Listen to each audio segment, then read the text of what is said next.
So హైదరాబాద్లో plastic ban. Core అర్బన్లో పెద్ద సమస్య చెత్తే. చెరువులు నాలాల్లో ప్లాస్టిక్ చేరొద్దు. జనవరి నుంచే పూడికతీత పనులు.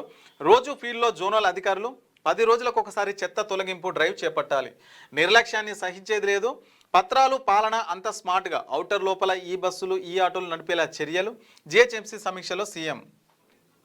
సో 4 ఐఏఎస్లు అయితే బదిలీ అవుతారు. మరో 2కి అదనపు బాధ్యతలు అయితే చేస్తున్నారంట. హైదరాబాద్లో ప్లాస్టిక్ బ్యాన్ చేసే అవకాశాలు అయితే కనిపిస్తున్నాయంట.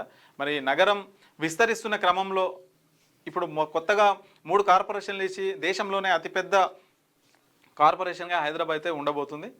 సో దాంట్లో భాగంగా మరి నగరం పెద్దగా ఉంటే సరిపోదు, నీట్గా కూడా ఉండాలనే ఉద్దేశంతో ముఖ్యంగా ఈ చెత్త వల్లనే పెద్ద సమస్య ఏర్పడుతుందని చెప్పేసి ముఖ్యంగా ప్లాస్టిక్ను నిషేధించాలి అనే ఆలోచనలో ప్రభుత్వం ఉన్నట్లయితే తెలుస్తుంది.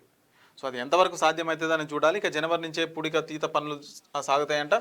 సో 10 రోజులకు ఒకసారి చెత్త తొలగింపుపై డ్రైవ్ చేస్తాం. క్షేత్రస్థాయిలో అధికారులు ఖచ్చితంగా ఫీల్డ్కి వెళ్లాల్సిందే. అక్కడ ఎట్లా ఉంది ఏంది అనేది మొత్తం కూడా పర్యవేక్షించి ప్రభుత్వానికి నివేదిక అందివ్వాల్సిందే అని చెప్పేసి కూడా ముఖ్యమంత్రి రేవంత్ రెడ్డి అధికారులకైతే ఆదేశాలు అయితే జారీ చేశారు.